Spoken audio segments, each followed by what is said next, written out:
So, he. Excuse me, brother.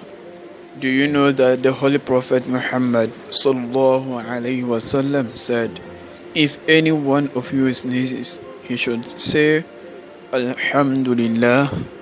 No, please.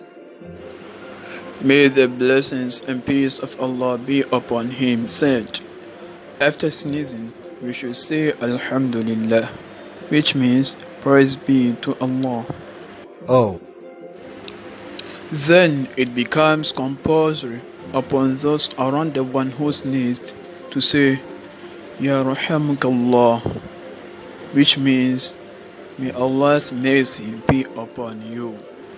It doesn't end here, brother.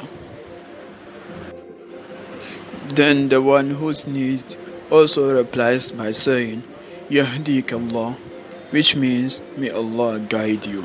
May Allah reward you abundantly. For you have really taught me something beneficial, which I never knew. Ameen. And same to you, dearest.